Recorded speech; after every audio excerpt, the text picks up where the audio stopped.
Please welcome to our stage the Reverend DeMonte J. Goldston, Senior Pastor, Peace Fellowship Church, and faith leaders from across Washington, D.C.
Church in Northeast DC. I'm born and raised here, went to elementary school 8 blocks away from here, 3rd and D Street, Southeast. I'm so thankful to be able to stand in this moment. I want to first, before I say anything else, remind us that we are standing on holy ground. I know that you thought that you came just to stand on Pennsylvania Avenue, but before there was a Pennsylvania Avenue, before there was a 1600 Pennsylvania Avenue, before there was a 3rd and Pennsylvania Avenue, there were the Nacotchland people. There were the Piscataway people. There were the Powhatan people.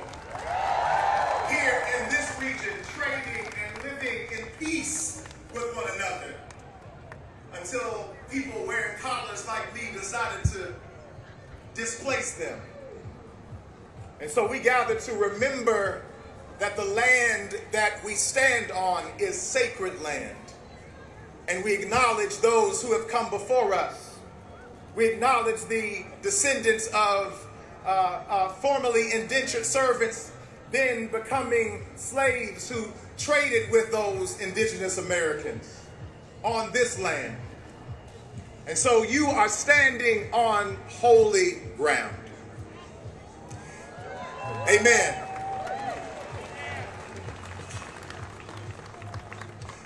I want to give honor and gratitude to our Creator, God, and to each representative of our Creator who has gathered here today. I especially want to thank the representation of DC clergy who stand behind me and stand with me on this stage today.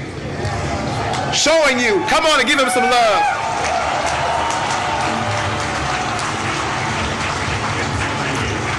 Standing with me today is Pastor Mark Thomas.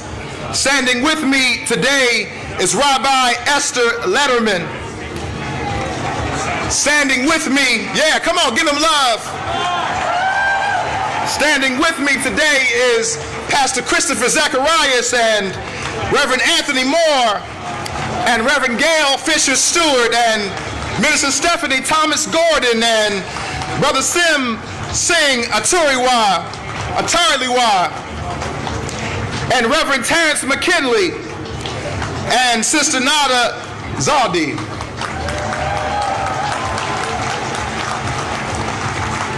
If I butchered anybody's name, as we say in our tradition, please charge it to my head and not to my heart. In my tradition, there is a story in the book of Daniel in the 3rd chapter. It's a story that you can find in the Hebrew Bible. It's about 3 brothers named Shadrach and Meshach and Abednego. And there was a king in the land in those days. And that king's name was Nebuchadnezzar. He was a narcissistic king. He was a prideful king. He believed that neighbors should turn against neighbors instead of loving neighbors. He believed in the occupation of territory and not the blessing of sacred land. And he told everybody in the land that they had to bow down and worship him. They erected a golden statue of him and put it on the and put it in their land at that time. And those three brothers who were gathered there, those three sacred vessels of holiness, they refused to bow to that king. And I just believe that we have a few folk who are here today who are willing to stand with me and simply say, we will not bow.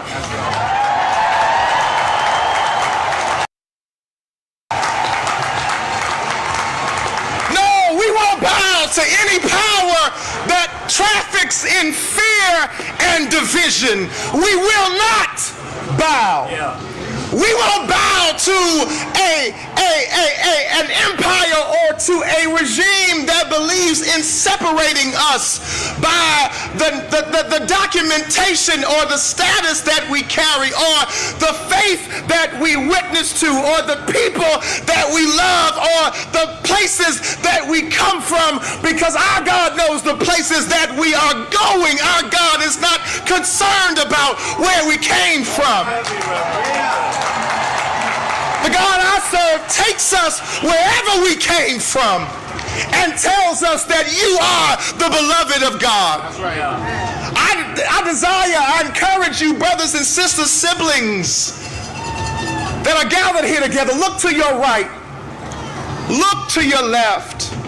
There is a simple principle that I learned from Bishop Desmond Tutu in South Africa, who stood for decades against apartheid.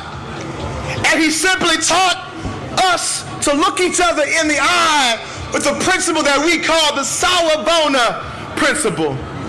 The Sawubona principle means I see you. And right now I encourage you, siblings that are gathered here, use your eyes. Use your eyes. Look to your left. You don't have to say a word. Look to your right. Embrace that loved one that's there with your eyes and show them even now as we gather here, I see you. A people, a people who can see each other, can remind each other of our collective sacredness. A people who can see each other cannot unsee it when our babies are being pulled out of cars on their way to be dropped off at school. A people who can see each other cannot unsee masked ICE agents pulling up in our city and cities around the country. A people who can see each other cannot unsee wickedness and spiritual wickedness in high places. Somewhere I read that a people who see each other cannot unsee vile hypocrisy in the land.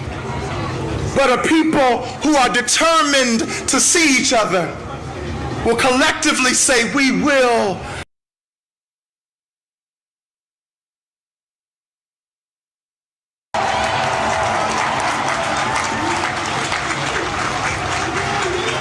And I can see those three boys standing there, standing in clear defiance to the edict of an unjust ruler. And I can still hear them saying with me, saying with you, saying with people gathered all across this country today, to say that because I see my neighbor, we will not bow. Because I love my neighbor, we will not bow. Because I will protect my neighbor, we will not bow. Because greater is the one that's in me than the one that's in the world. I gotta say one name. That name is Bishop Kenneth Moles. None of you may know who he is. None of you may have never heard his name. But when I was a boy, I was raised in the Baptist church. And every now and then we also slid down the street to Greater Mount Calvary Holy Church. And that means when folk fall out and folk get happy and folk dance all over the church. And there was a man there named Bishop Kenneth Moles. And he simply said these words. He said, because our God is the greatest power, we will not be defeated. And I'll say it again. I know you may not have been to church in a while. I know we may not have seen you in Sunday school or Sabbath school or at the masjid or at the temple. But our God is the greatest power. And any kind of religion that is bound up and caught up in fear, any kind of religion that is bound up and caught up in hate, any kind of religion that is not characterized by love, beloved of God, throw it away. Throw it away. Throw it away.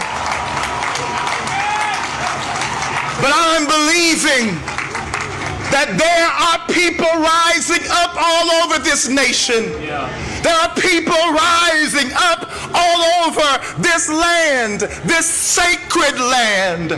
I'm believing that there are people rising up all over this world who will not bow to hatred, who will not bow to corruption, who will not bow to hypocrisy, who will not bow to fear, who will not bow to suspicion, who will not bow to political violence, who will not bow to a kind of religion that wants to be close to power but won't empower anybody else.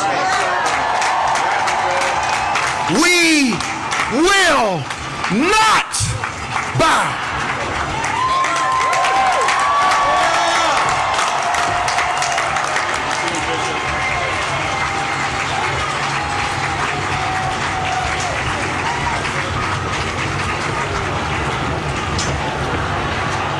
Ladies and gentlemen, please welcome the junior senator from Connecticut, who is leading the fight against Trump's authoritarian power grab in the Senate, and understands the only thing with the power to stop would-be despots from converting a democracy to an autocracy is mass mobilization by the people.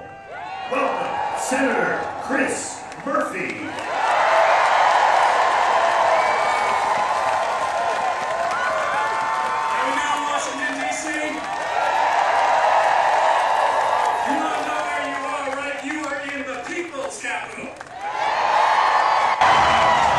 I want to bring you greetings from Connecticut, the state that invented the submarine, the helicopter, the hamburger, the wiffle ball, and Pez.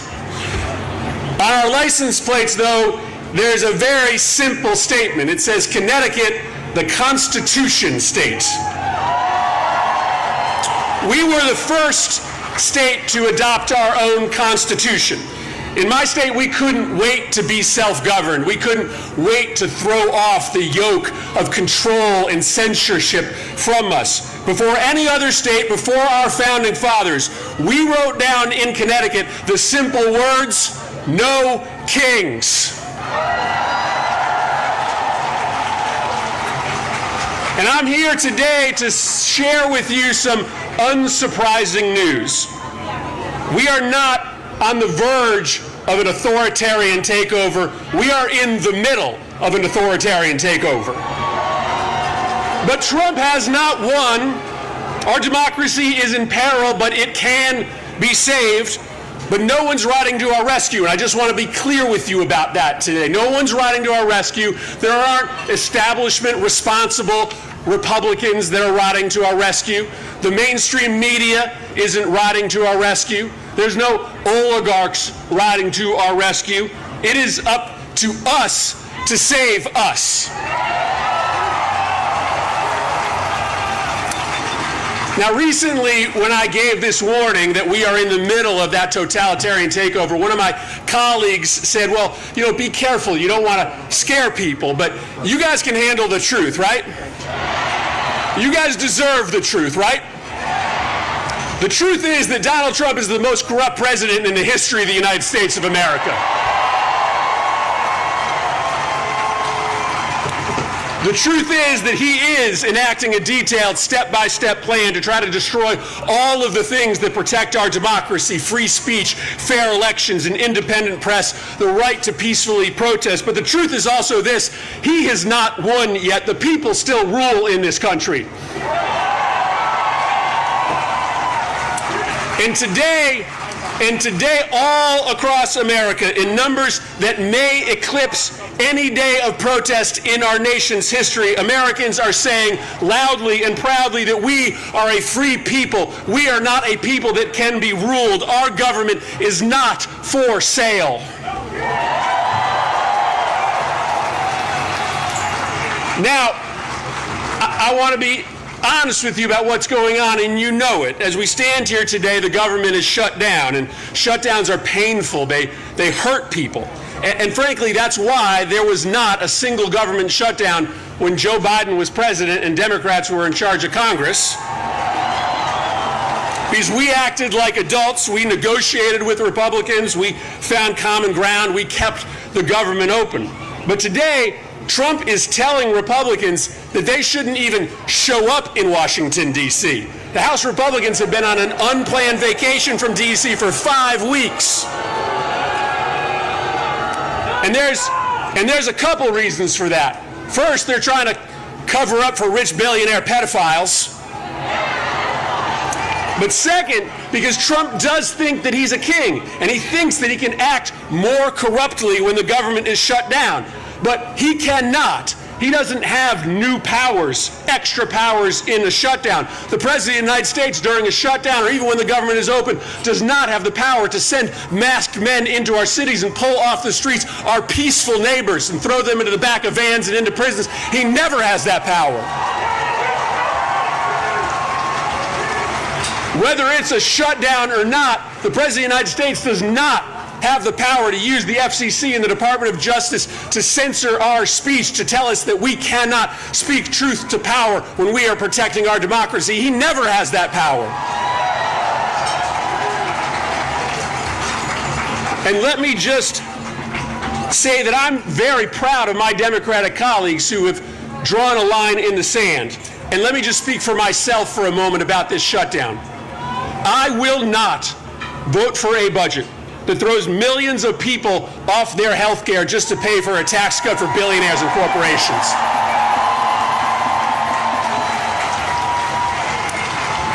And I will not vote for a budget that doesn't put some serious checks on President Trump's destruction of our democracy. In fact, no Democrat has a moral obligation to vote for a budget that just pays the bills for Donald Trump's political witch hunt.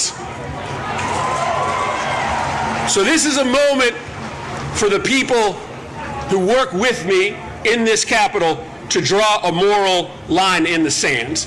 And this is a moment for all of you to stand up and speak up. Listen, President Trump thinks that he can bully us into silence. He thinks that he can intimidate us into sitting this fight out. But judging by the number of people here today, judging by the number of people standing up all across this country, he thinks he can silence us, he thinks he can bully us, but he cannot and he will not.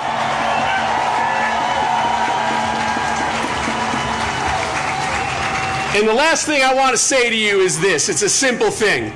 I get it that when you wake up in the morning, like me, you are filled with anxiousness, with anger about what is happening in this country.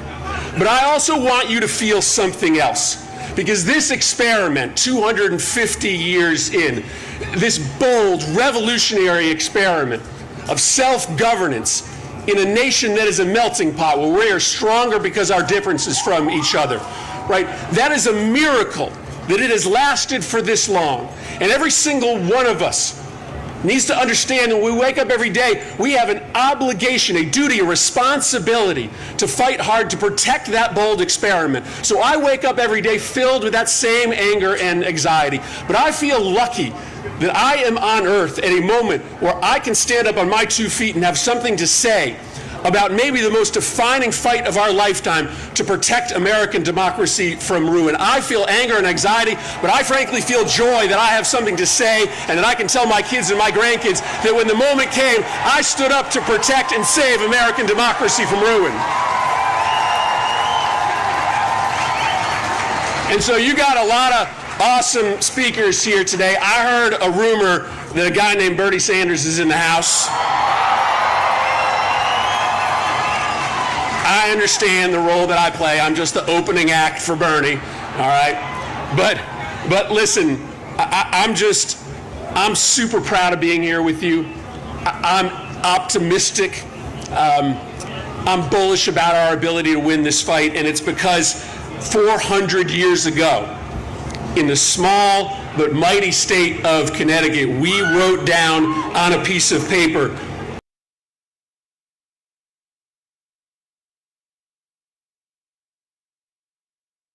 a really simple idea. In America, the people rule. In America, there are no kings. Thanks, Washington, D.C. Appreciate it. Go out there and fight for our country.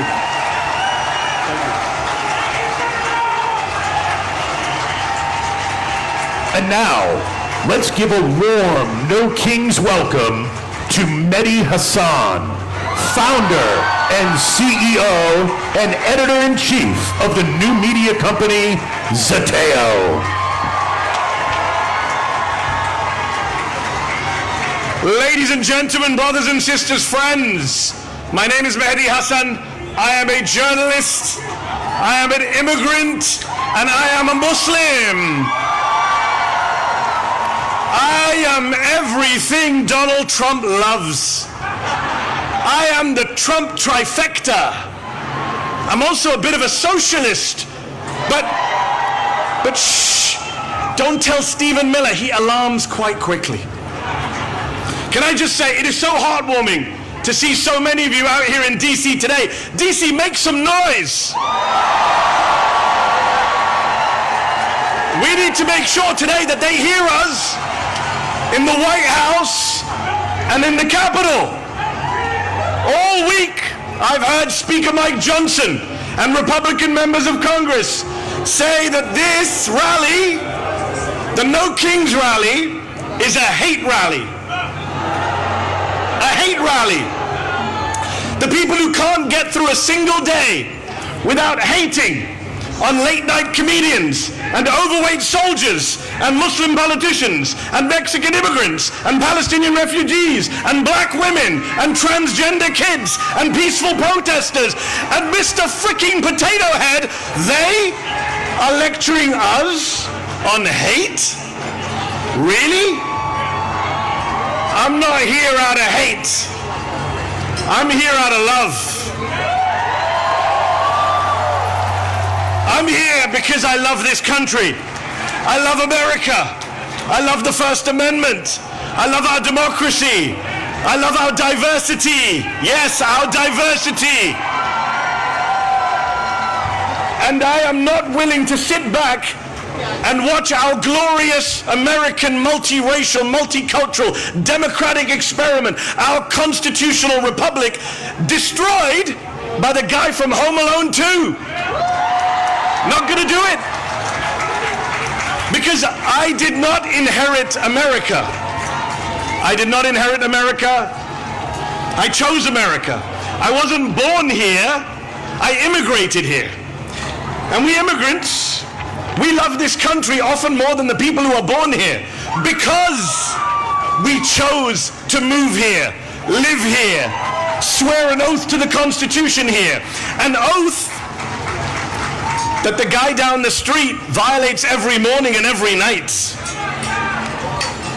The great irony is, of course, that Donald Trump is the son of an immigrant, the grandson of an immigrant, and married to an immigrant.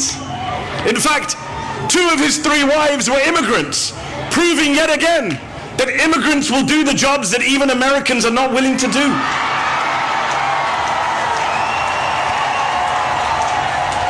I immigrated here from the United Kingdom.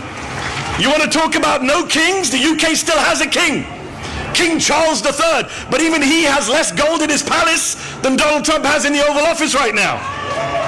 Even King Charles has more respect for democratic norms and traditions than the whiny authoritarian man-child trying to send troops into as many blue cities as he can. This is a president who says he wants to be a dictator, but only for a day. Well, we are now 271 days into his wannabe dictatorship. He just went to see the Egyptian president Sisi, who is a military dictator, runs one of the most repressive regimes on earth. And he went there and he said, I want to praise your fantastic leadership and your low crime rate. This is who he loves. This is the autocratic leader he aspires to be. And of course, he was in Egypt hailing his Gaza peace plan, which is a ceasefire, yes, but not a peace plan. Donald Trump, the man who uses Palestinian as a pejorative, as a slur, has no plan for Palestinian freedom, no plan for Palestinian statehood, no plan for justice for the Palestinians who have been massacred and starved and genocided and ethnically cleansed for the past 2 years, including the past 9 months of his presidency. Meanwhile, Israel for the past week has violated the ceasefire again and again, killing Palestinians with impunity. Yesterday they killed 7 Palestinian children during a ceasefire. There is no peace in the Middle East because, as Dr. King said, peace is not just the absence of violence, it is the presence of justice. So these are dark times. Genocide abroad, fascism at home. Which is why it's so crucial that we gather, we organize, we rally like this. We mobilize, we pluralize, we bring people into the tent. We register voters, we defend voters, we become voters if we're not already. And you know, they say we don't reach out to the other side. We don't reach out to conservatives or Republicans, that we're in an echo chamber. Well, let me say to every Republican and conservative watching, aren't you the ones who said no more big government, no tyranny in America? So if you believe that, what are you doing defending masked federal agents in unmarked cars, bundling people off of the streets, including American citizens, and disappearing them? How are you okay with that? And if you're not okay with it, then come over to our side. The side of the Democrats. The small d Democrats, not the big D Democrats, not the Democratic Party. Those of us who are from all parties and none. But those of us who care about saving America so that we can get to our 250th birthday and still be free when we reach 250 years. Come over to our side. The side of no crowns, no thrones, no kings. The side of freedom, of liberty, of the Constitution. The First Amendment, the Fourth Amendment, the 14th Amendment, the 22nd Amendment, which says 2 terms means 2 terms. And if you're not worried about Donald Trump trying to stay on for a 3rd term, you should be. He's literally selling merch. So I worry about free and fair elections in 2028. But then I say, why should I worry? I see all of you here today. What is there to worry about? We here today are not spectators. We are citizens. We are not bystanders, we are proud and patriotic Americans. And we Americans, we the people, will not allow our country to be taken over by demagogues and dictators. We will not stand for it. So let me ask you this. I need to hear you. Are you willing? Are you willing? Answer this. Are you willing to sit back and let Trump shred our freedoms? I can't hear you, DC. They need to hear you in the White House. Are you willing to let Trump shred our freedoms? Are you willing to sit back and bend the knee to fascists and white supremacists?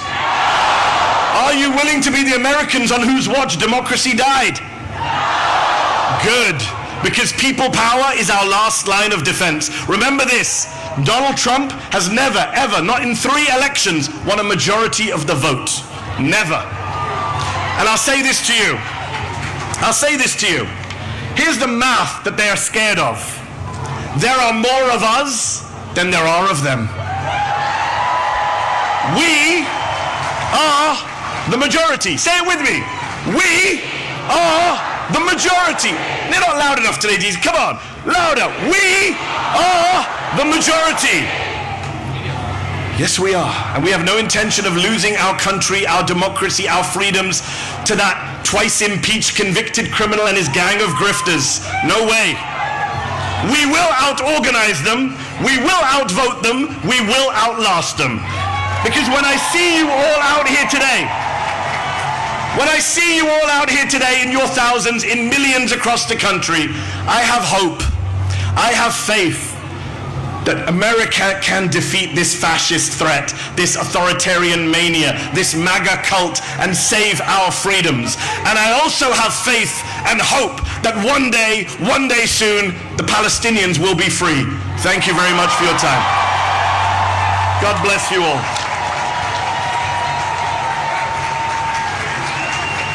Ladies and gentlemen, let's give a warm Washington, D.C. welcome to Deirdre Schiefling, Chief Political and Advocacy Officer of the American Civil Liberties Union, who leads the ACLU's policy, campaigns, and organizing work to fight for civil rights and liberties nationwide. And Sarah Parker, Executive Director of Voices of Florida. Hello, everyone. Hello, DC. Woo! You look so beautiful. I wish you could see yourselves from here. You look amazing. You look powerful. I'm Deirdre Schiefling. I'm the Chief Political and Advocacy Officer for the ACLU, the American Civil Liberties Union, and a proud Washingtonian. I'm so thrilled to be here with you, my community, today, doing the most patriotic and American thing that we can do. Peacefully, lawfully protesting the Trump administration's abuses of power and exercising our First Amendment rights. After all, our country has a 250-year-old history of disagreeing in public, and we are not about to stop now.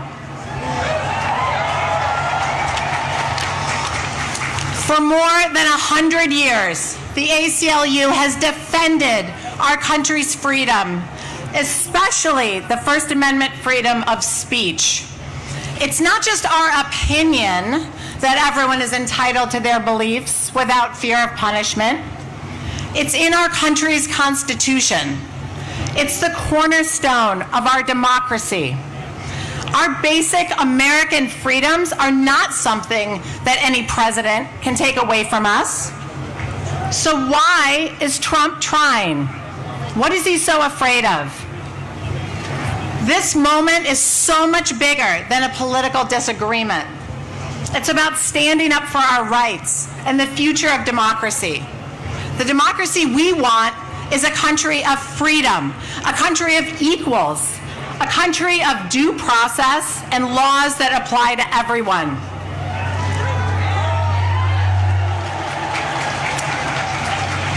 Not a country where masked ICE agents kidnap people out of their beds in the middle of the night, where they zip tie terrified children together. No.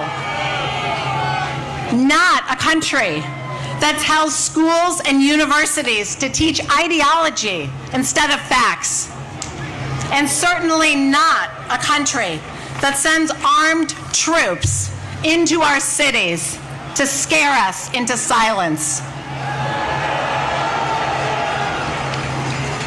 I refuse to allow that version of our country to take hold, and I know you do too. The courage that we are creating here today across the nation is contagious.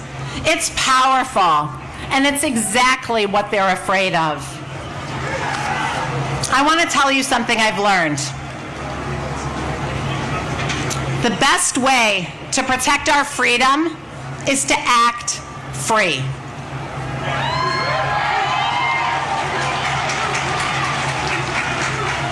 I was in my hometown of Buffalo, New York, a couple months ago, and I saw a new billboard up from the Buffalo Public Library.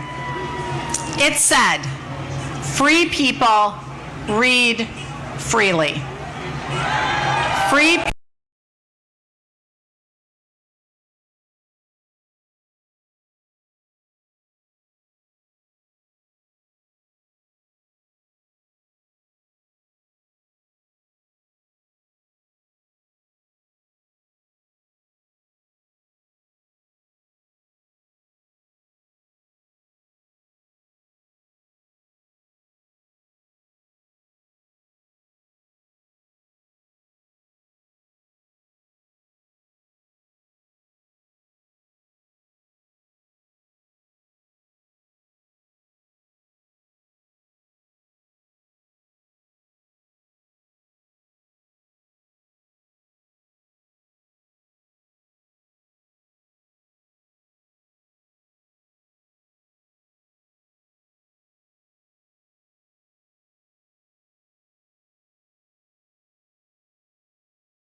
We, the people, must revive it.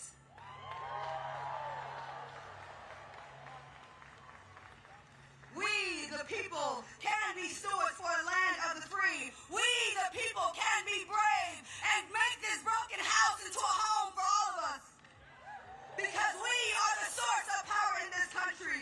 Our labor, our taxes, and our faith keep this system going. So we must have the revolutionary hope that collectively we, the powerful people, have the capacity to create something better. I'm here to tell you that we must be audacious in our pursuit of fulfilling that generational mandate. Because with public sentiment, nothing can fail. And without it, this system cannot succeed.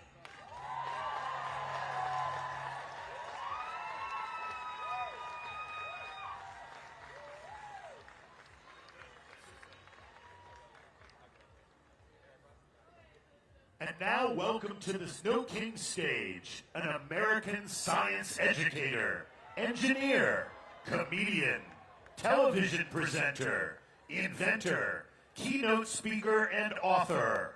He is a respected champion of scientific literacy who has challenged opponents of evidence-based education and policy on climate change, evolution, and critical thinking. Please welcome Bill Nye, the Science Guy.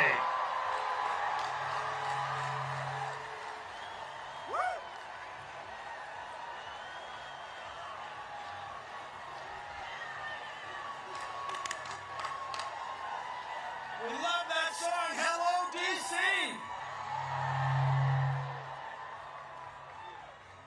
Fellow citizens, it is wonderful to see so many of us out here today. We are here for the same reason our ancestors gathered here in 1776. We want our government to run without a king. Our government is based on ideas embodied in the Constitution. Among other remarkable features, it guarantees our freedom to speak, as we're doing here today. Rather than doing one monarch's bidding, we have agreed to form a democracy, to work together, and to follow the laws that derive from it. No thrones, no crowns, no kings.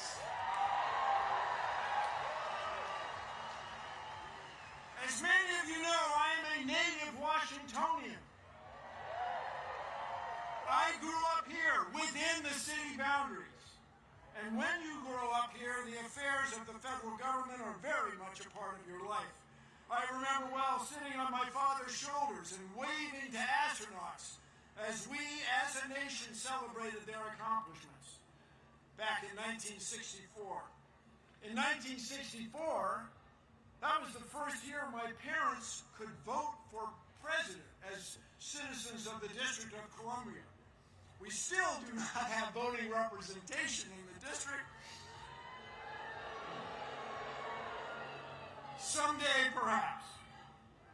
I remember well Martin Luther King's dream and Resurrection City, the plywood structures on the National Mall erected to house protesters who came to town demanding equal rights and opportunities, barely a month after Dr. King had been assassinated. I remember well the Vietnam War. The mall was shoulder to shoulder, much as it is today. Traffic stopped citywide. The protest movement expanded. There were protests around the country, and the war was ended. We are protesting in the same fashion today.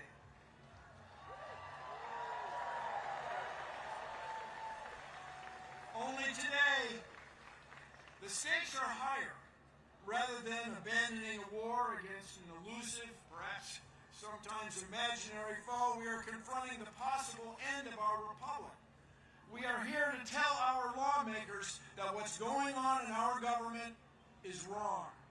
They must stop the abuses of this petulant president and his circle of sycophants. No thrones, no crowns, no kings.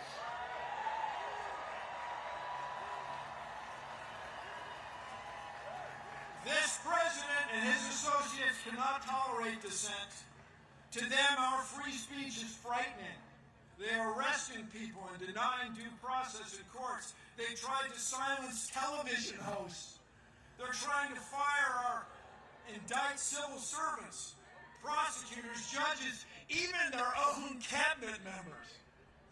But in this land, these sorts of actions are not new.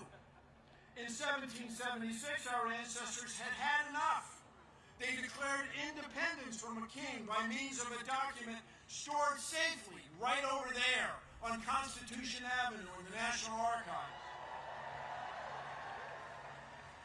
Although it was conceived 249 years ago, the Declaration of Independence describes a train of abuses connected with an absolute authority, a king with absolute power. No thrones, no crowns, no kings. Their king had refused to honor the law. Their king had refused to let lawmakers be elected. The king had made court judges dependent on his will. They cited the king sending, quote, swarms of officers to harass our people. Their language referred to, quote, cruelty and faithlessness scarcely paralleled in the most barbarous of ages. Their king was trying to, quote, render the military independent and superior to civil power. Our founders even censured King George for cutting off trade with all parts of the world. Did these actions sound familiar? 249 years later, no crowns, no thrones, no king. In short, the founders believed their king was, in their words, quote, totally unworthy to be the head of a civilized nation. No thrones, no crowns, no kings. Although the United Nations has been the world's leader, and although the United States has been the world's leader in science for decades, this president and the members of his cabinet even failed to accept scientific facts. Contrary to Article 1, Section 8 of the Constitution, they do not promote the progress of science. They suppress it to the detriment of our health, well-being, and international competitiveness. It is a formula for failure. How did we get here? It hasn't been one instance of abuse of the power of executive order by this president. It hasn't been just one twist in a court ruling. Instead, it has been years in the making. Enabled by this president, a group of Confederates has worked together to undo many of our traditions and understandings of fairness and of citizens' rights.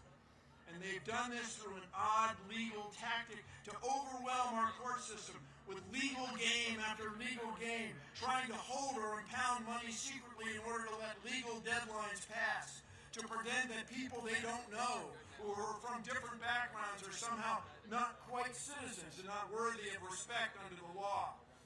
No thrones, no crowns, no kings.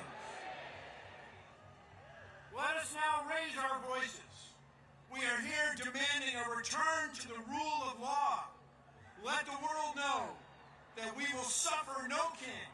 We will put the United States back on a course to lead the world in fair governance. Together, no thrones, no crowns, no kings. Thank you all. Let's change the world.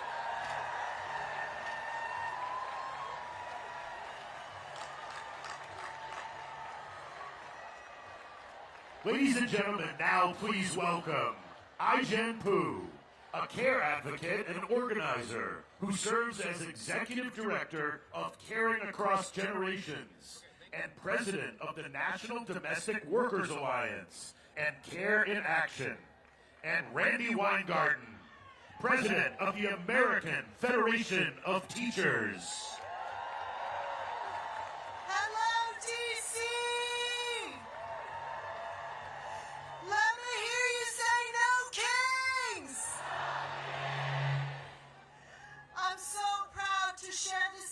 Today with my brilliant friend and sister hero, Randy Weingarten. And I bring greetings from the great city of Chicago.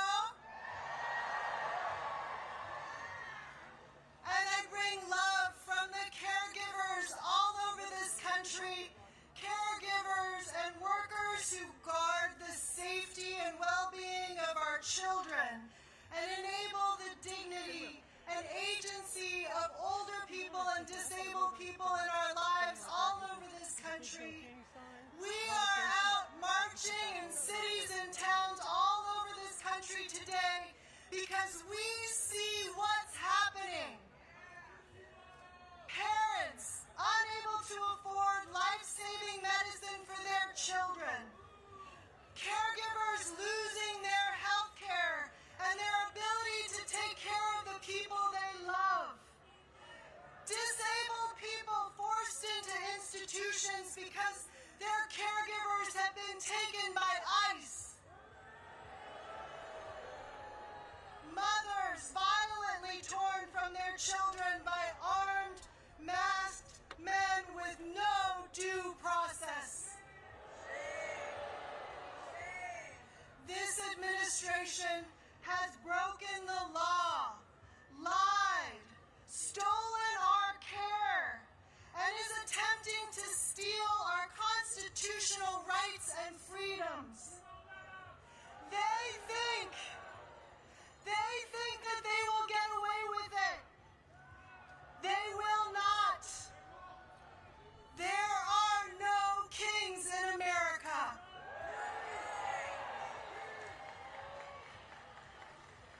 And you know what else I see? I see parents, caregivers, and teachers working together to make sure that immigrant children can go to school safely. I see unions and families organizing together and winning. In states like Michigan, where 32,000 home care workers just won a union. And in New Mexico, where child care is now free for everyone who needs it. It's the bravery of everyday people coming together to protect each other, to push for a good life for our families in America. We can win. We are the caring majority, and we are greater than the cruelty of wannabe kings. So let's remember the strength of our numbers today. Let's remember that we are not alone. We are the caring majority. And let us continue to be brave. Are you with me? Are you with me?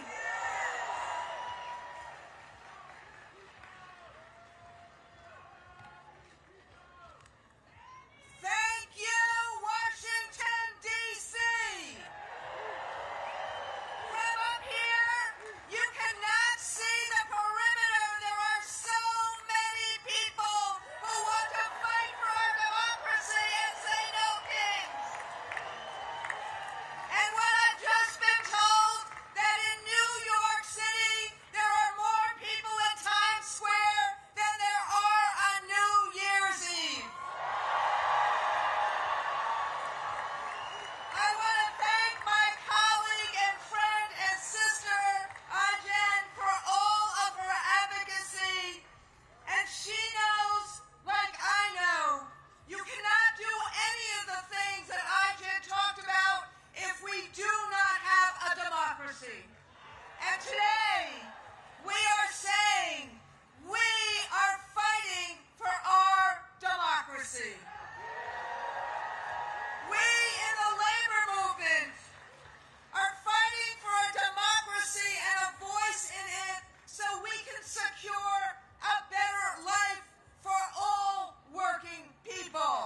political charges.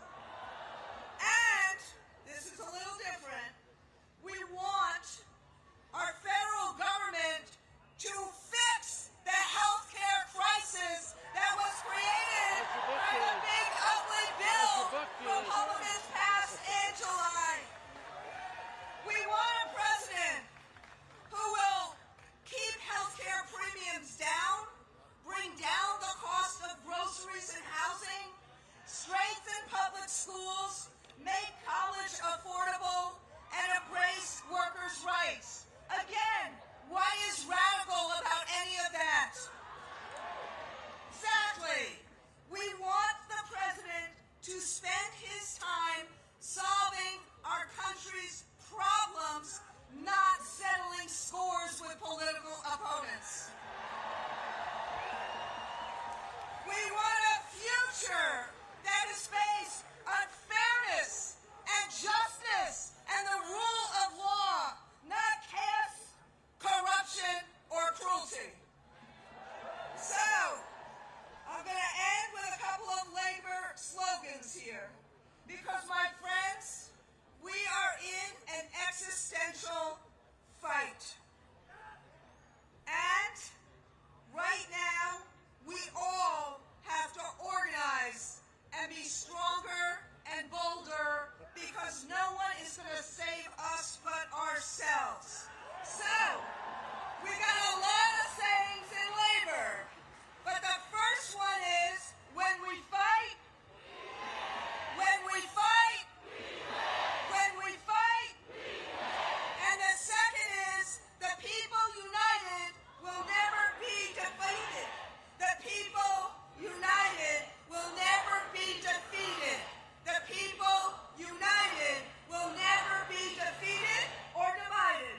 Either one is fine. So, are we united today?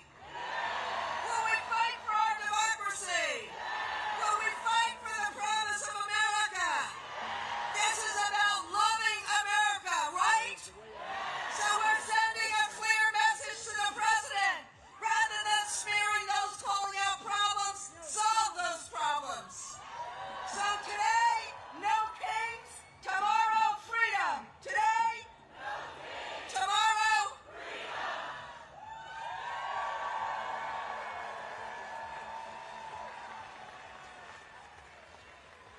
Now please welcome the co-founder of the Black Votes Matter Fund and one of the leading voices on voting rights, Cliff Albright.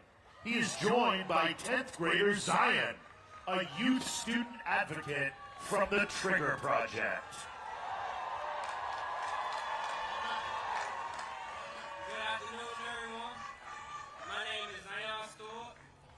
Good afternoon, everyone. My name is Zion Stewart, and I'm from Devon Street Southeast, better known as Chopper City. I grew up around a lot of trauma and violence like many kids in my neighborhood. I got connected to the Trigger Project through one of my mentors. Going through Trigger University, I felt something I never felt before. A safe space, people who believed in me, and a chance to learn the real causes and the disease of gun violence. More police doesn't fix what's really going on, it just adds more confusion and chaos. It doesn't heal our pain, it doesn't give us opportunities, or make us feel safe in our neighborhoods. Saying fuck Trump, saying fuck Trump or fuck ICE will be what he expects from me, but that's not what we need. What we need is prevention, support, and spaces where black youth can thrive. If every home had the support it needed, if every community member was emotionally aware and mentally healthy, if schools didn't push us towards the prison pipeline, and if the city invested in me before the first time I was profiled, we wouldn't be here.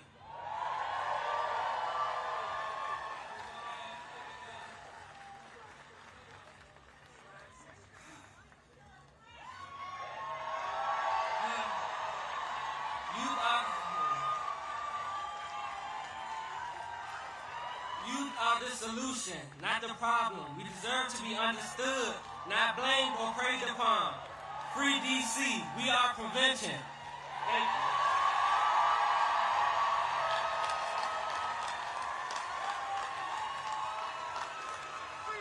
Y'all give it up again for Zion.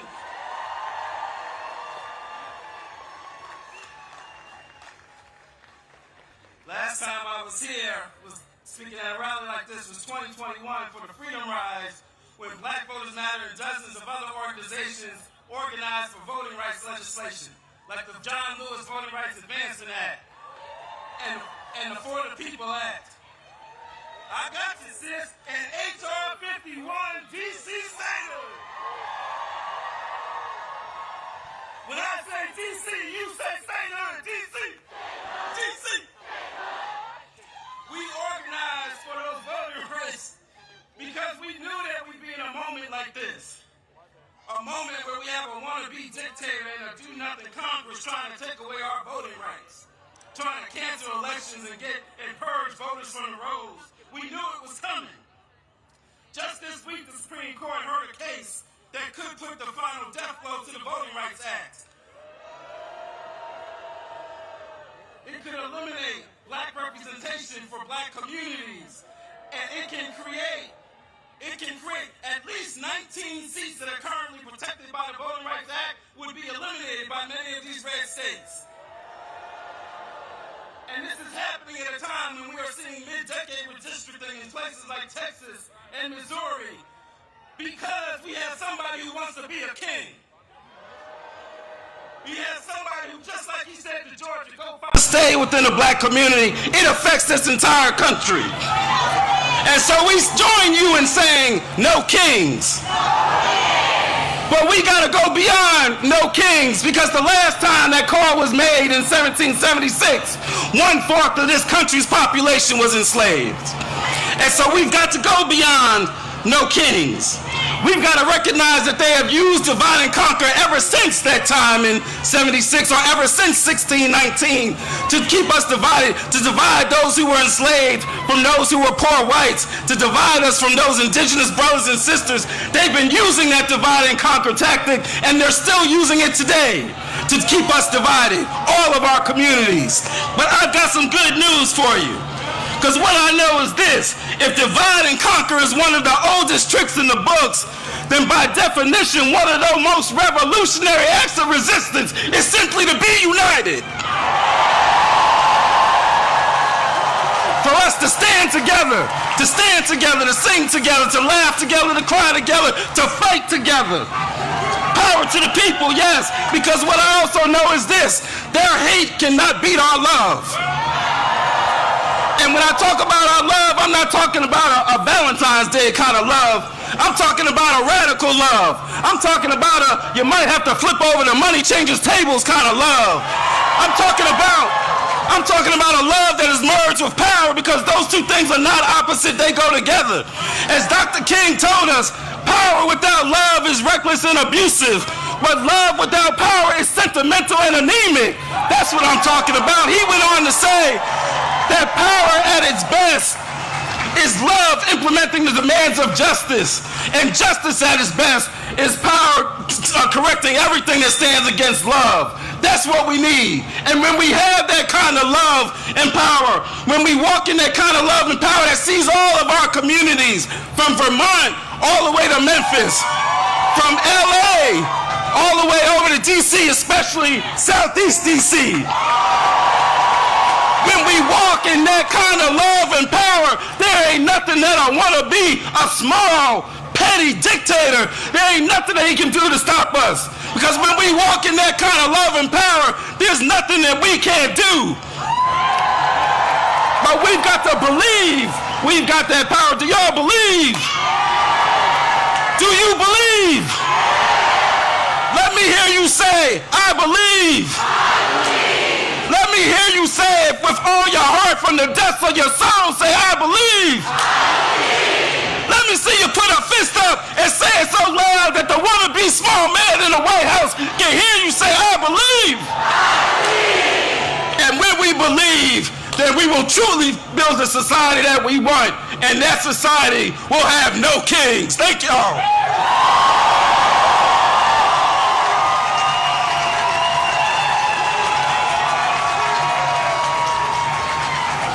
Now please welcome Jay Brown, Chief of Staff for the Human Rights Campaign, and Sean Skelly, former Assistant Secretary of Defense for Readiness in the Biden administration and co-founder of Out in National Security. Hello, D.C. My name is Jay Brown, and I'm with the Human Rights Campaign, the nation's largest LGBTQ civil rights organization in the country. And I'm here today as a proud transgender American. I'm here to say this is my country too. You know, like so many of you, I came here today with my family and friends. My twin sister is somewhere out there in that crowd of people. And growing up, she fit the mold of what people expected. You could say I broke the mold, but our parents loved us just the same. You know, we didn't know anybody transgender. We didn't even know the word. But they gave us the love and the support that we needed to thrive, and now I'm a dad with an amazing family of my own. And I gotta tell you, that's what freedom looks like. The freedom to live and to be and to raise our families as we see fit. But this president, he has a darker vision for America. One where our families are told how to parent their children, where our doctors are forced to forego their oaths to do no harm, where the government is ripping families apart and hurting our people. They're cutting billions of dollars from HIV prevention and treatment. They're banning our books. They're firing teachers who use a student's nickname. And they're firing gay workers who put a pride flag on their desk. But we're all here because we believe in a better America. We believe in a country where kids can get a quality education free from bullying. Where love is love.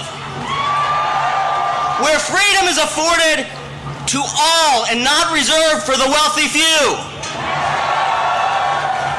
That is America at its greatest.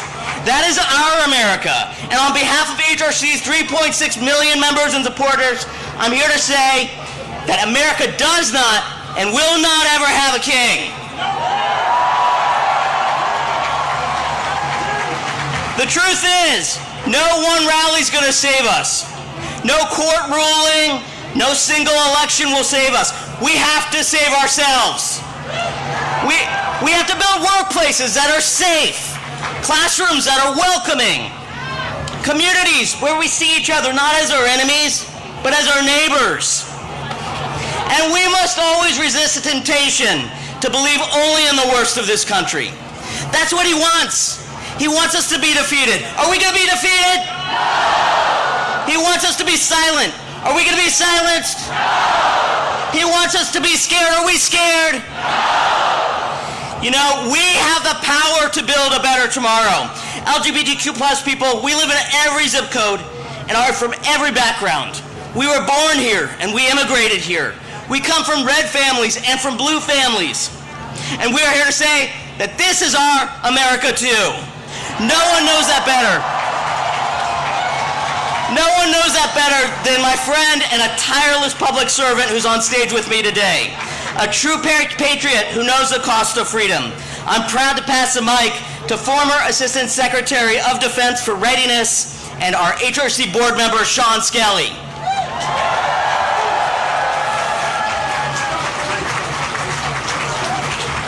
Good afternoon, D.C.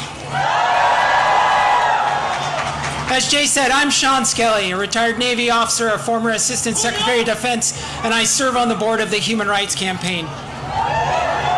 I'm an out, proud trans woman who loves our country, who's put my life on the line for our country and our rights. And I will fight for it now using all the rights that the Constitution gives us, and I swore an oath to defend. I was proud to recently serve alongside thousands of transgender service members who have served with honor, skill, and courage. They have protected us while their own Commander-in-Chief and Secretary of Defense have vilified them and denied their right to exist.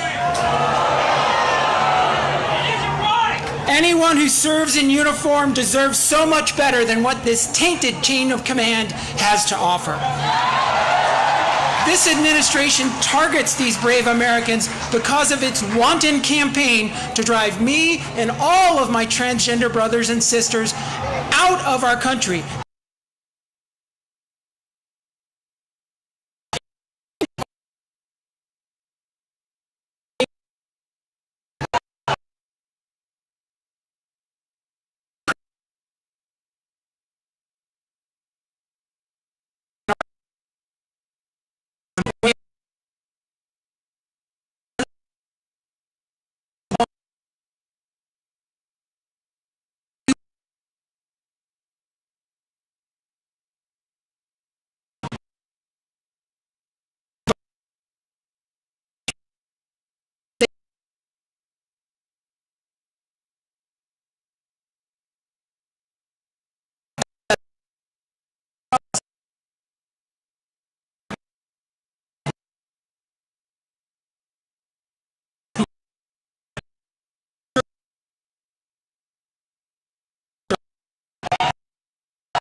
Take an oath to a king.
Here, these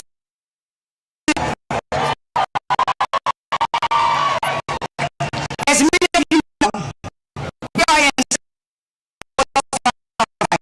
out of support. Her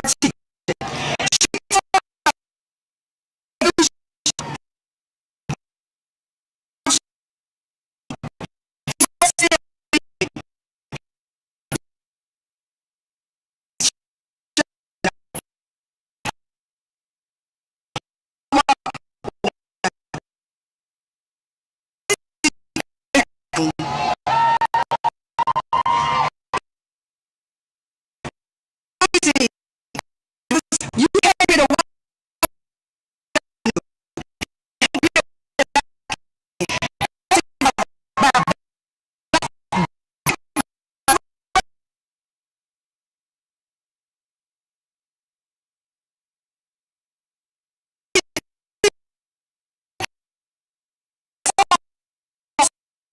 attention.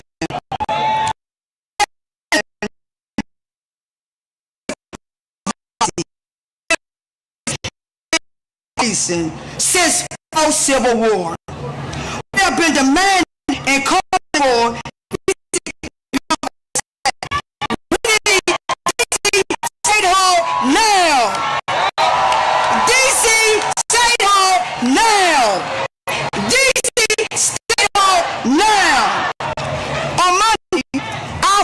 marchers were up at the D.C. courts until the 7 o'clock closed.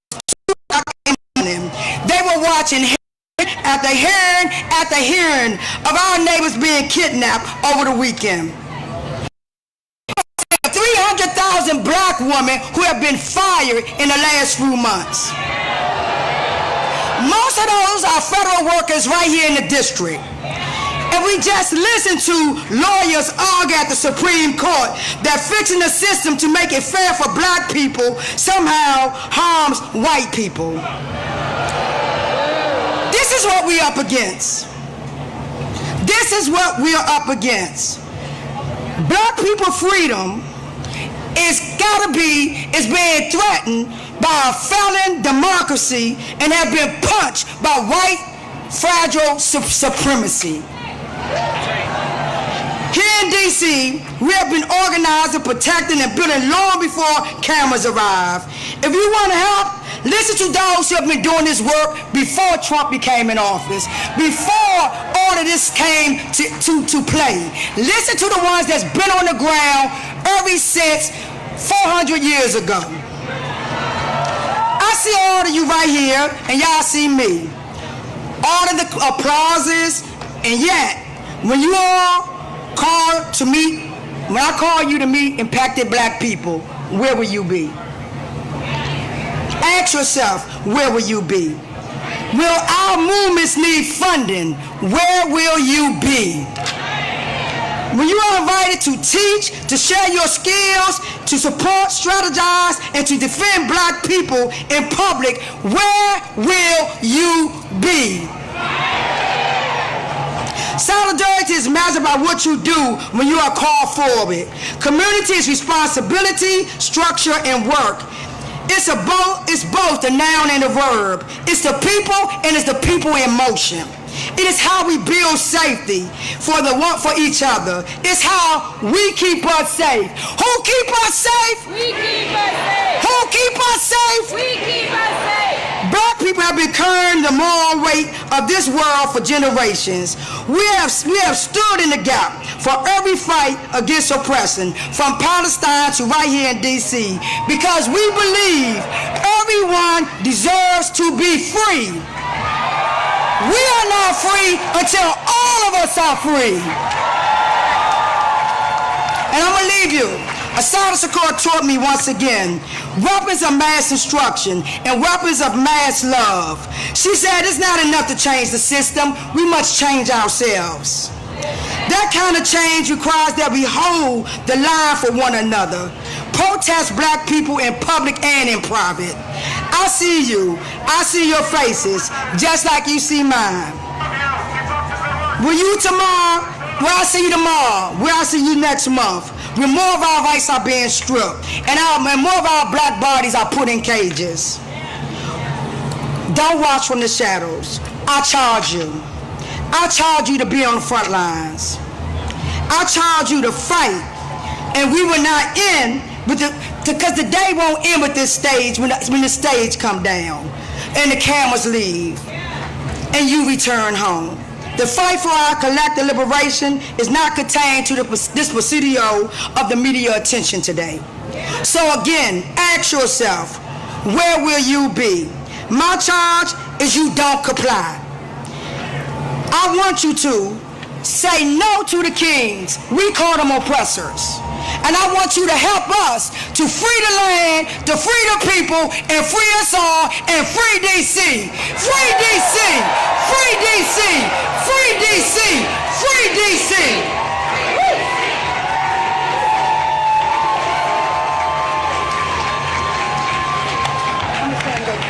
All right, my name is Kaya Chatterjee. Thank you so much, Nini. I am with Nini, one of the co-founders of Free DC and the executive director of Free DC, and we are the movement to protect DC home rule and win lasting dignity for the 700,000 people of DC.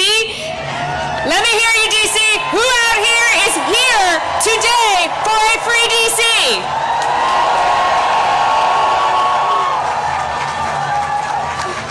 So DC needs to be free because what we are doing here today, right now, would not be possible otherwise. This president wants to silence dissent. He wants to silence protest. He wants to do that everywhere, and we saw him try to do that this week.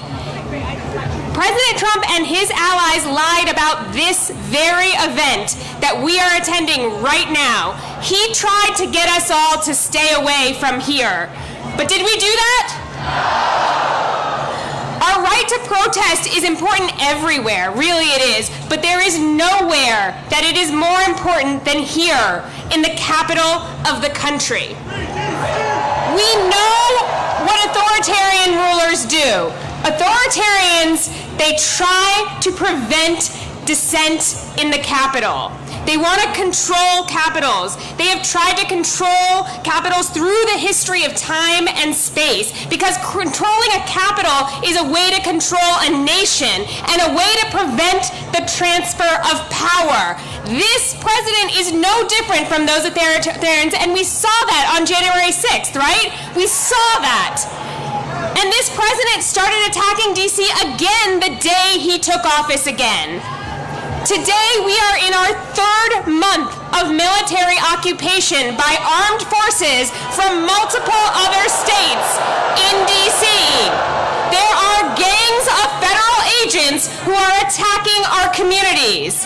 And we've heard from so many people today that they've attacked our unhoused neighbors. They've attacked our immigrant neighbors. They've attacked black and brown neighbors. They've attacked our cultural institutions. They've attacked thousands of people who serve as federal workers. They've tried to take over our local police department. They put a disgraced Fox News host in charge of our local prosecutions. And on top of that, their allies in Congress are trying to pass dozens of bills, more than 24 budget riders that take away basic rights from the people who live in the capital of this country. This president is trying to instill fear among the people here. Exactly. We won't let him. We know better than that. We know what to do, right? We know what to do.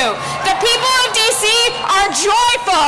If you could see what I see right now, you would see an amazing crowd all the way back to the White House full of joy. The people of DC are powerful. We are going to use that power. We have what it takes here in DC, not just to resist this tyrant, but to actually take him out of power and win. And I want to say, I'm not just talking about voting. I'm not just talking about attending rallies. I'm talking about organizing now like our lives depend on it. When we act collectively, if you could see the number of people here, plus think of all the people in all the other cities, when we act collectively, we have so much more power than we realize. We have way more power than they do. We have power as workers. Who here is in a union? If you're not in a union, get in a union. Talk to your coworkers about collective action.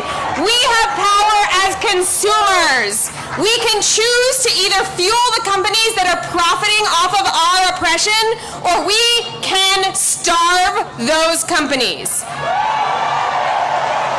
We have power as jurors. We have seen that these indictments they are trying to get, they are failing, right? Our people understand the assignment. We see that this administration's charges are unjust. We have power as taxpayers. We are all right now collectively funding this regime, and we have the power to slow that down, right? We know what's on our license plate here in DC. What's it say? That's right. And we have power as community members. We can engage in our sacred duty to protect one another, to support one another in solidarity, and to reject this cruelty agenda that we're seeing unfold. And if those are things that you want to be a part of and you aren't already, come come find the Free DC action tents. They're over to the right. I know it's like so crowded you can't even see where I'm waving here, but they're in John Marshall Park over to the right, and you can join the effort and the power it takes to win. We're also at freedcproject.org. What we have seen over the last 10 months is that every single time they attack us, if we respond, we grow stronger. Every time they attack us, we grow more united, we grow our people, and we grow our resolve, and we learn what it takes to take them down. We're building unity, we're building power, and we are going to demand full power over our local money, our DC National Guard, our local laws, and ultimately, yes, we will be admitted as the 51st state of the United States of America. It is not going to be Canada, it's not going to be Greenland, it's going to be DC. And our entire national democracy will always be at risk until that happens, until we actually protect the capital of this country. And that means that everyone across this country needs a free DC. From Ward 1 to Ward 8. From Los Angeles to Chicago, from Memphis to Portland, we are more united now than we have ever been. We are united against deploying the military against our people. We are united against attacks on our democracy, and we are united against this agenda of cruelty that we are seeing unfold before our eyes. Together, we, the people here today, and all our friends we organize, we're going to bring it to an end. Free DC! Free DC! Free DC! Free DC! Free DC! Free DC!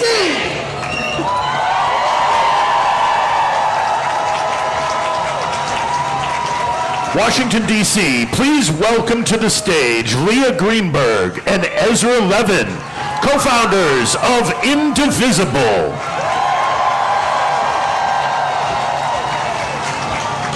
Hi, everyone. It's great to be here with you today. I'm Leah.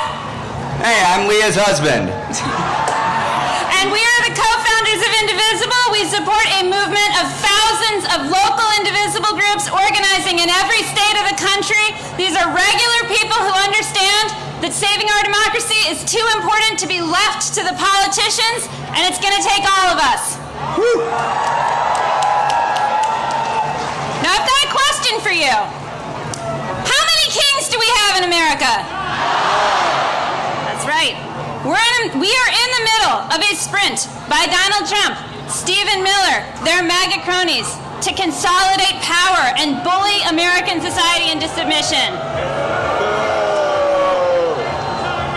They've come for corporations and billionaires, for law firms and universities, for media and civil society. They are ripping families apart, and they are shredding our Constitution while they line their pockets in the biggest heist of all time. And the way they do it is they go on the attack. They make demands. They claim powers they don't have. They bully and they threaten to retaliate, and they see if anyone will push back. And if nobody pushes back, they win. And then they go on to the next attack. They are doing everything they can to convince us that they are all powerful, that they are inevitable, that they will win. And I need you to hear me. It's a lie. Woo! It's always been a lie. And the greatest danger we face is not Trump. It is how we, as a society, respond to this bullying, to this chilling effect. If we preemptively obey, if we shrink back, if we make ourselves small, if we do what they want in advance. Now we saw them try this play this week. Mike Johnson, Stephen Miller, their cronies on Fox News. They have spent the last week on the attack against No Kings, smearing all of us as anti-American. They tried to scare us out of gathering here today. And I've got a question for you. Are we afraid? No. Did they scare us off? No. Are we going to back down now? No. That's right, because what we are doing here today is as American as apple pie. We are standing up for our rights. We are standing up for our neighbors. We are here because we understand.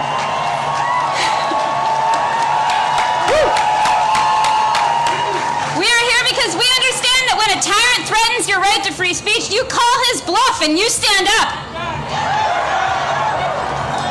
In every action and every day, we defy the regime. So I've got something to say to Mike Johnson, Speaker Mike Johnson, who spent all week smearing regular Americans. There are nearly a dozen No Kings protests happening across your district today. And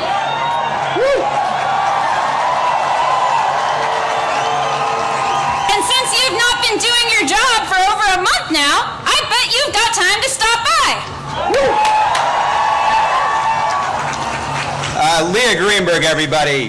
My God. Look, Leah is my spouse. She's my partner. She's the co-executive director of Indivisible. She's the real strategic brains behind Indivisible. We are indebted to her for her strategic vision. I'm biased, but I think we all agree. Look, I'm just here to tell a story. And I think it's important for us to tell the story of these First Amendment rights that Leah is talking about. And this story I want to tell is about the first No Kings Day. Who here was at the first No Kings Day? Whoa. No, I don't think y'all were there. This was a quarter of a millennia ago. This was 250 years ago, 1775. They called it the Continental Congress. They didn't have the branding we did. But it was the first No Kings Day protest. What they did, they brought themselves together in opposition to this would-be monarchical ruler who was steamrolling the American public. He was occupying and invading American cities. He was terrorizing American communities. He was picking out his favorites and persecuting his political enemies. He didn't believe in democracy at all. Can you imagine? Can you imagine such a ruler over America? It was bleak. It was bleak. So what did our fellow Americans do? They put together a No Kings rally to give us a constitution. That's what they did. That's our history. Whose history? Whose history? Whose history? Look, this is a big experiment in self-government, a government of, by, and for the people. Nobody here is under the illusion that this was a perfect union. That's not what we created. This was a compromise of rich men, of white men, of slaveholding men. But this imperfect union that they put together, it also gave us some fundamental rights to make it more perfect. Who has been using those rights? The abolitionists, the suffragists, the heroes of the civil rights movement, the leaders at Stonewall, the leaders in the Dreamer movement, and all of us here. All of us here. Whose rights? Our rights. Whose rights? Ben Franklin, that lovely Benny, what did he say?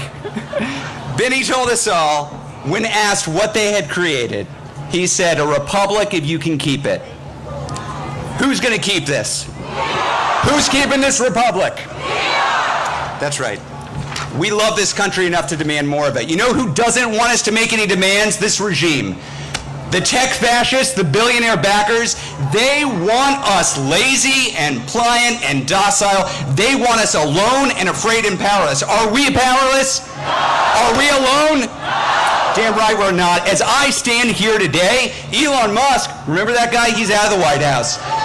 Jimmy Kimmel, back on air. And for the last week, this regime has been quaking in its jackboots at the thought of 200,000 people in D.C. outside the Capitol where Mike Johnson isn't working and hasn't been for the last month.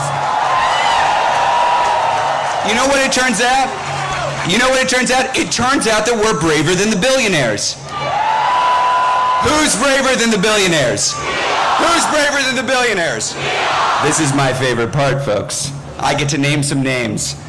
Jeff Bezos, who took a respected pro-democracy institution that had the slogan of democracy dies in the darkness, and he turned the slogan into corruption, capitulation, cowardice, shame. Mark Benioff, y'all see this guy in the news, the head of Salesforce, who is welcoming troops into San Francisco? This guy who is begging to give artificial intelligence to ICE to triple their size? Shame. Daniel Ek, y'all don't know who Daniel Ek is, do you? The CEO of Spotify, which right now is robbing from musicians and running ads to recruit for a secret police force that terrorizes our communities. Mark Zuckerberg, end of story. Need I say more? But we're not just booing, y'all. We're not just booing, we're organizing. This is a movement of everyone in this country who is taking a side. We are taking a side. It is a time to choose that side. Are you on the side of the MAGA forces, of the Nazis, of the billionaires? Hell no. So I ask businesses, universities, churches, which side are you on? We're on the people's side. Which side? Look, nobody on this stage has told us you don't need to have fear. We see them rattling their sabers. We see them sending troops out of apartments. We see this. This movement, the 200,000 of us here, this movement is a fearless movement. It's better than that. It's a brave movement. The other side wants to suppress dissent, kill free speech, and come after our opponents. We're not here because we're fearless. We're here because we're better than fear. We're braver than billionaires, and we're bigger than ever before. We're going to win this, y'all, because we believe, as all Americans believe, we don't do kings here. How many kings? How many kings? Now, we had a little bit of extra time in the program, and a guy in Vermont with some ideas about this wanted to come up. So let's have him out.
Washington, D.C. Are you ready?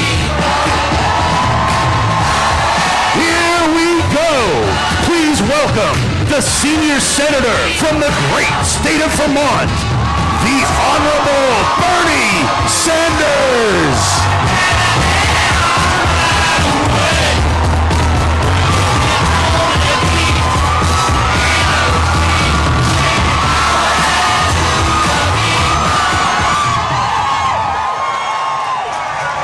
Thank you, Washington. Thank you, Indivisible. Thank you to the millions of Americans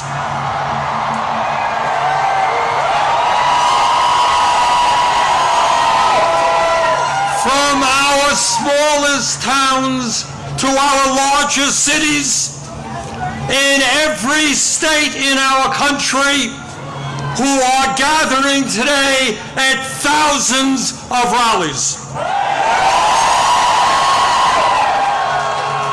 Mike Johnson, the Republican Speaker of the House, called these rallies Hate America events. Boy, does he have it wrong. Millions of Americans are coming out today not because they hate America. We're here because we love America.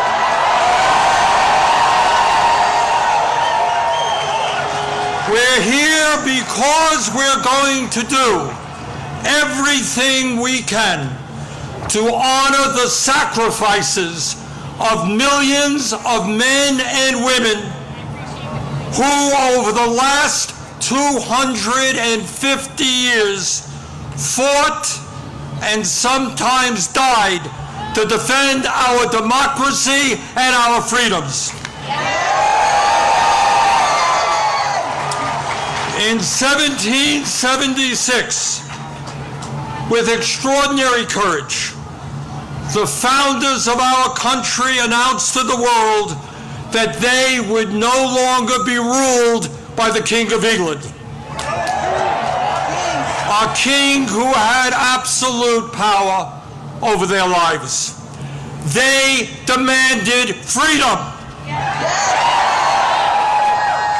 And to bring that about, they fought a bloody war against the British Empire and the most powerful military in the world. Tens of thousands of Americans died in that 8-year war, but our forefathers fought on and they won.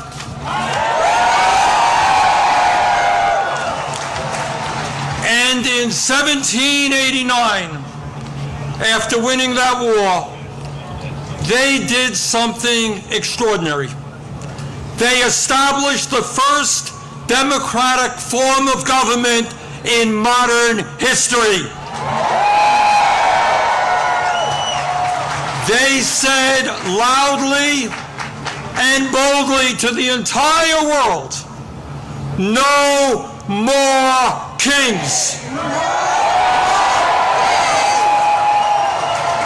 In America, they said, we the people will rule. And today,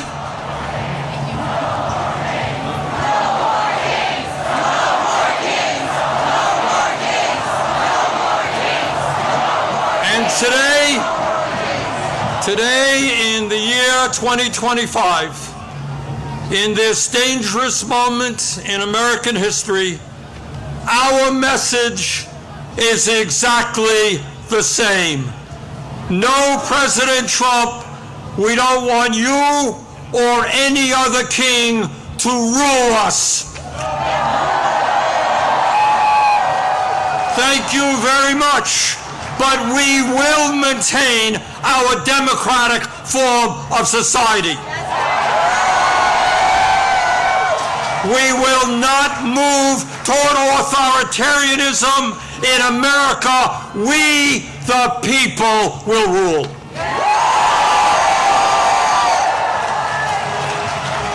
When he was sworn in as the nation's first president, George Washington called this attempt at self-government, quote, an experiment entrusted to the hands of the American people, end quote.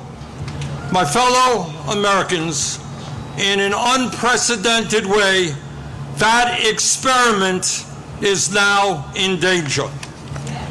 It is in danger when we have a president who wants more and more power in his own hands and in the hands of his fellow oligarchs.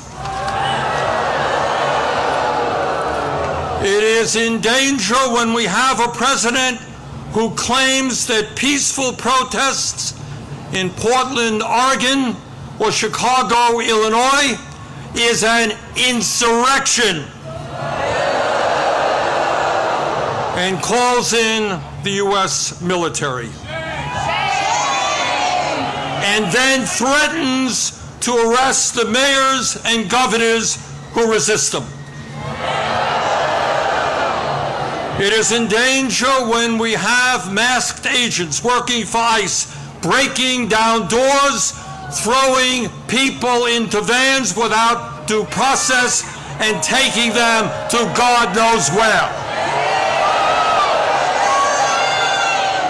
It is in danger when we have a president who sues and intimidates the media, who wants no criticism of him and his policies, and who undermines the First Amendment of our Constitution, the very foundation of American democracy. Our country is in danger when we have a president who threatens to arrest or imprison political opponents who stand against him, including the Attorney General of New York State, a sitting U.S. Senator, and the Governor of California. It is in danger when we have a president who undermines freedom of thought and dissent at our colleges and universities, and who attacks law firms that oppose him in court. It is in danger when we have a president who threatens to impeach judges who rule against him. It is in danger when we have a president who ignores Congress, refuses to spend money that Congress appropriates, and takes away money from states who voted against him. It is in danger when we have a president who demands that states redraw congressional maps to ensure that his chosen candidates win future elections. It is in danger when we have a president who illegally fires tens of thousands of federal employees right here in Washington, D.C. and throughout our country, and rips up union contracts that workers have fought for and won. It is in danger when we have a president who grossly violates the Constitution by accepting gifts from foreign leaders, including a $400 million plane from the royal family of Qatar, and then allows that family to build an Air Force facility in Idaho. Well, let us be clear. This moment is not just about one man's greed, one man's corruption, or one man's contempt for the Constitution.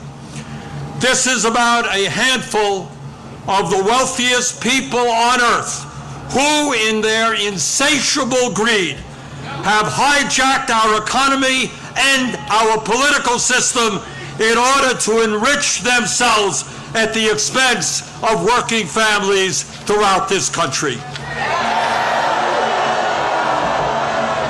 Yes, I am talking about Elon Musk, Jeff Bezos, Mark Zuckerberg, and the other multi-billionaires who were sitting right behind Trump when he was inaugurated. You remember that? The very same billionaires who funded his campaign, who have bestowed gifts upon him, and who have seen huge increases in their wealth and power since Trump took office. Yes, I am talking about the insanity of one person, Mr. Musk, owning more wealth than the bottom 52% of American households. I'm talking about the incredible injustice of the top 1% in America now owning more wealth than the bottom 93%. I'm talking about the richest people in America becoming much, much richer, while 60% of our people live paycheck to paycheck, struggling every day to pay their rent and mortgages, pay for child care and education, pay for their health care and prescription drugs, afford decent quality food for their kids, and maybe, just maybe, put aside a few bucks for their retirements.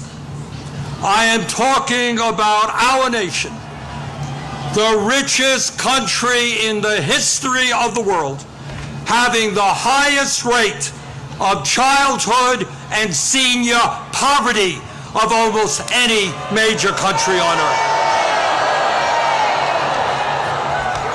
I am talking about our great nation having 85 million Americans uninsured or underinsured, and 800,000 people who are homeless, including people a few blocks from here. All the while Mr. Musk is on his way to becoming a trillionaire.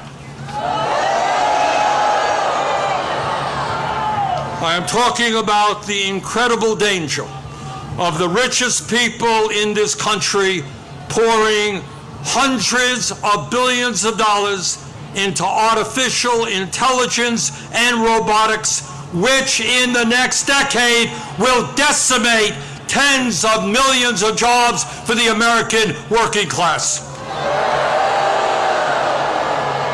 I'm talking about a billionaire class who believe that they have the divine right to rule, and who not only want massive tax breaks for themselves, but who reject any form of accountability or checks on their power. My fellow Americans, we rejected the divine right of kings in the 1770s. We will not accept the divine right of oligarchs today.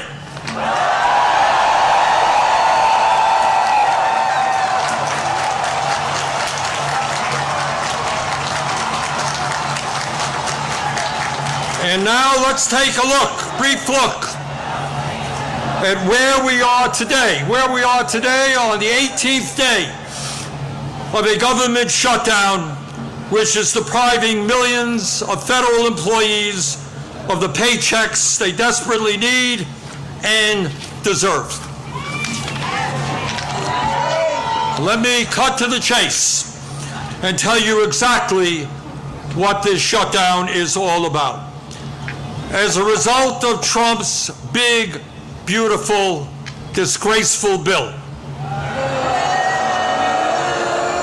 which made massive cuts to Medicaid and the Affordable Care Act, 15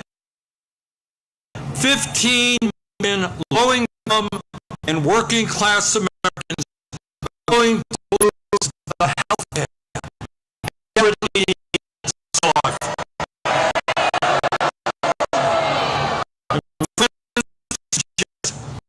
when you throw off of health care,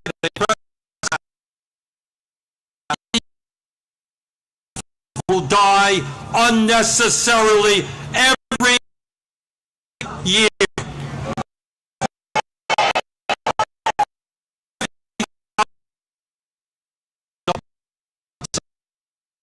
Single year. As a result of this, over 20 million Americans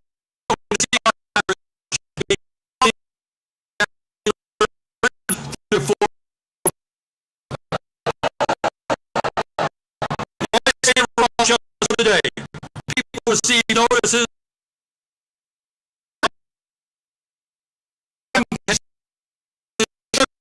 or quadruple.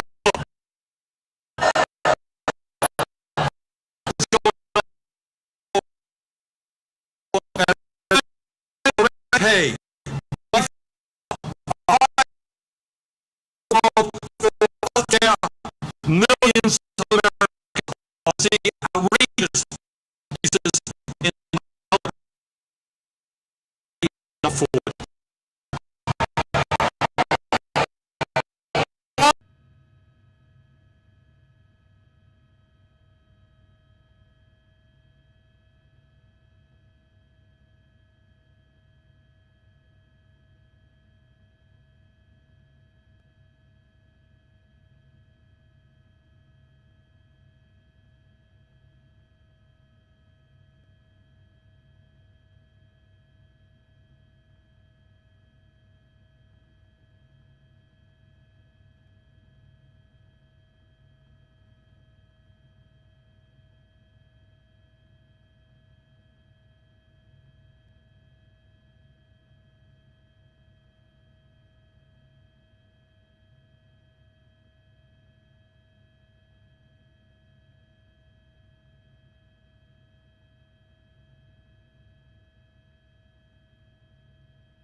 founders stood up to King George.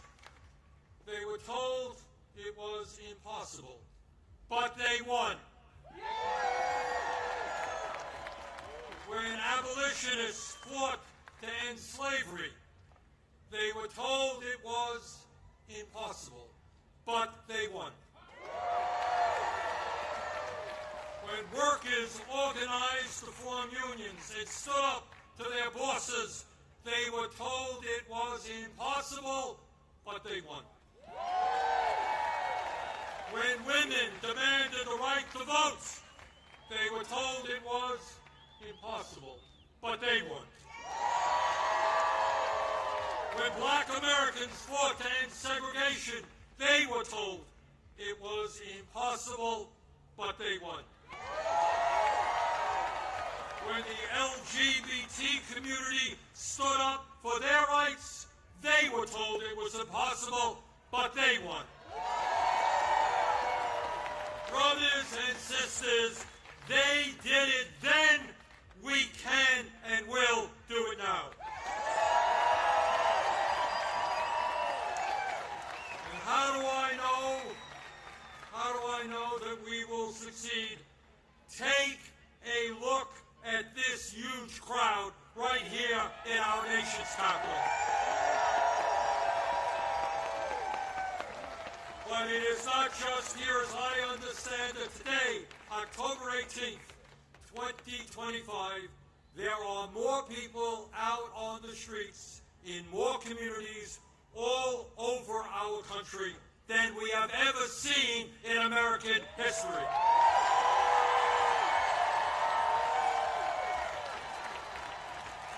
Brothers and sisters, this is not the end. This is just the beginning.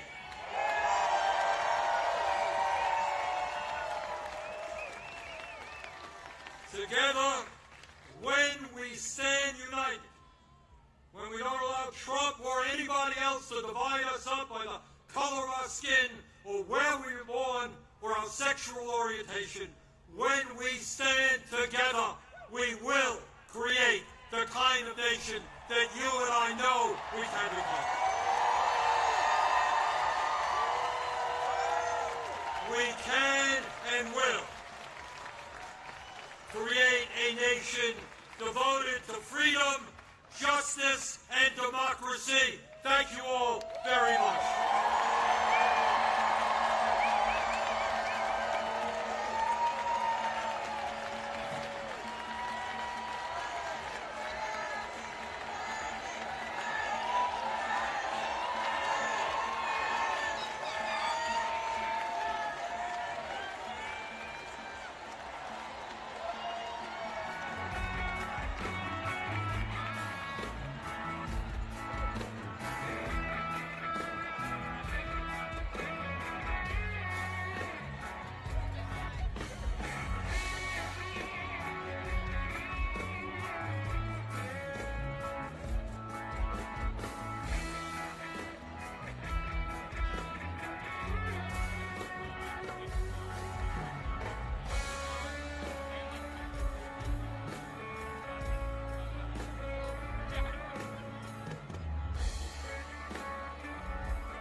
see we are a test case for the country. We see all our rights being trampled on.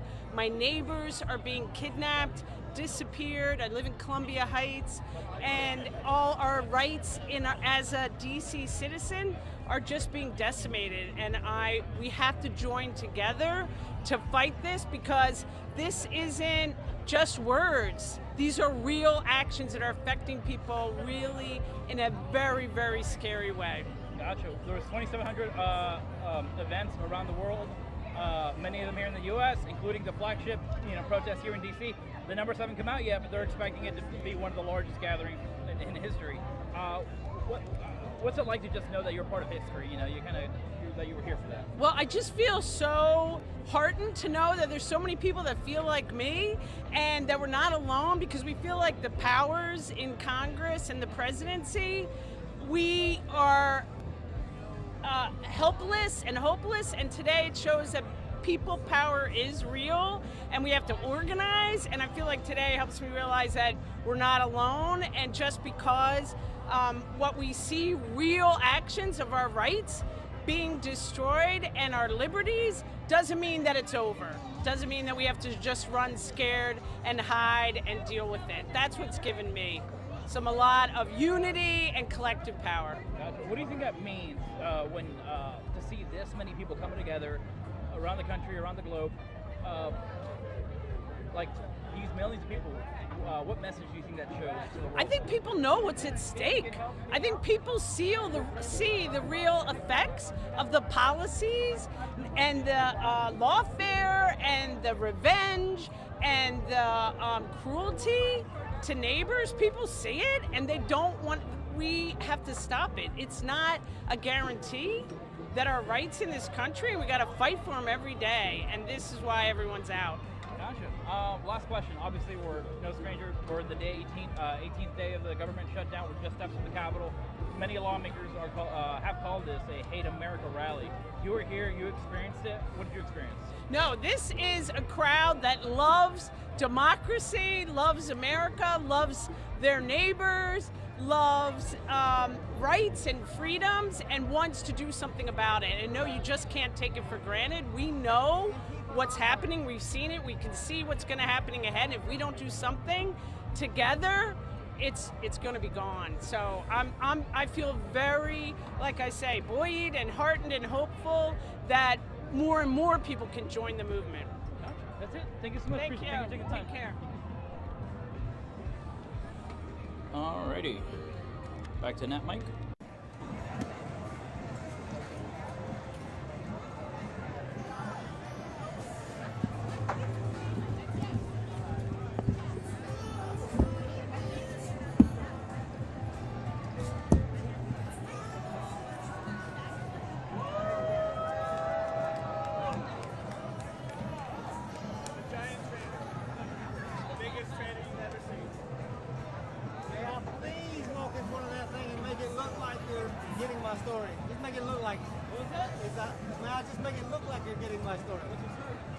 I've been trying to expose the FBI for lying and stealing my evidence. 2018, after I've been trying to report a crime since 2009, but clearly there's the letter. They say they never saw me. They had an anti-terrorism agent call me, and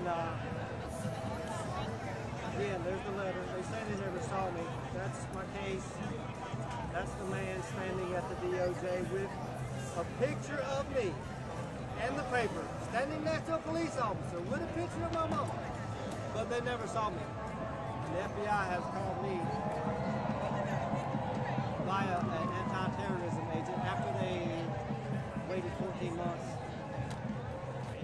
They called me and told me that they can't remember the call, which 3 FBI agents took my evidence and promised an investigation under the most sophisticated surveillance equipment on earth. I gotta hit down to the other side. Can I just walk in front of it? Just to make it look like. You gotta make sure I'm gonna head out.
Yo, Ruth.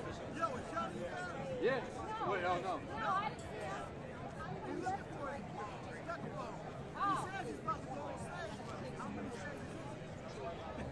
I haven't seen it though.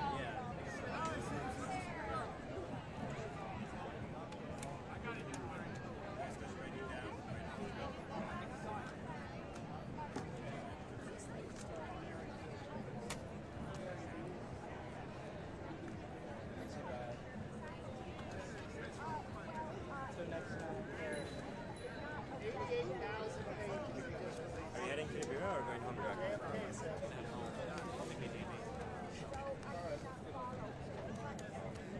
It's great seeing you then. Good seeing you, Jack. Glad to see you out. Yeah. You're not in the bureau nowadays, are you? Usually I'm like 2 or 3 days a week. I'm usually on the second, or not second, third. Oh, it's good to see the floor. LCA? Yeah, definitely.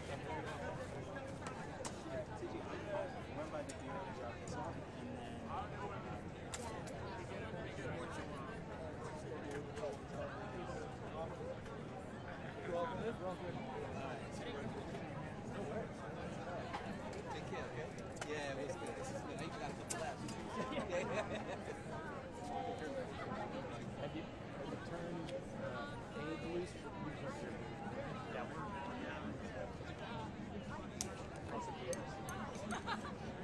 it's crazy. You did good.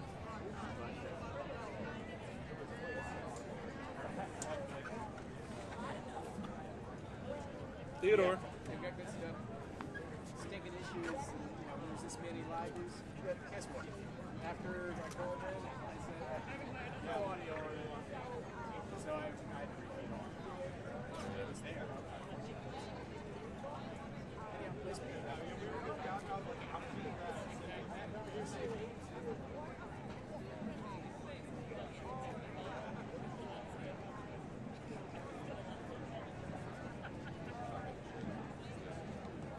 Got the other one.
I was like, since I knew you, I was like, okay.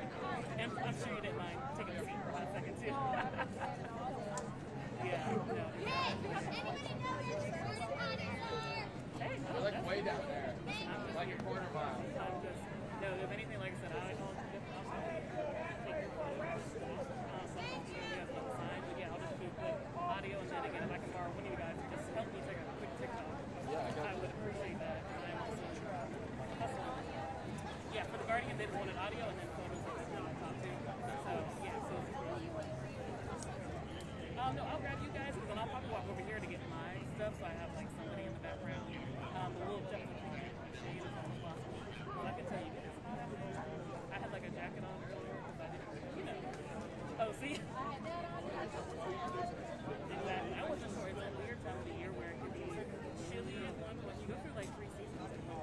And you're like, yo, I can't handle this. And then, like, so my backpack is literally just my jacket at like 200 grams.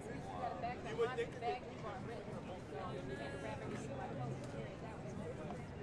Yeah. Listen, we're here. We're making it.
We're still about 15 minutes on station.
Assignment desk, go ahead.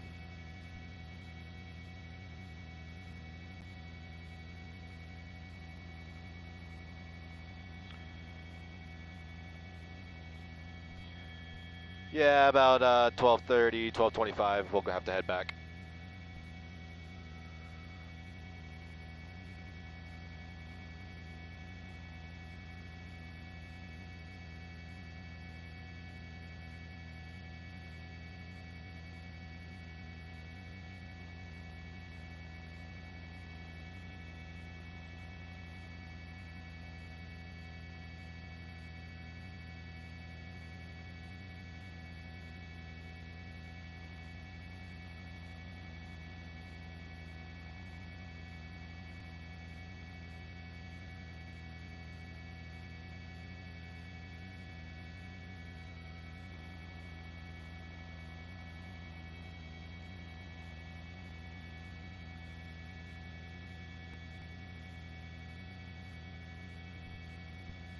Copy that. Thanks, Jay.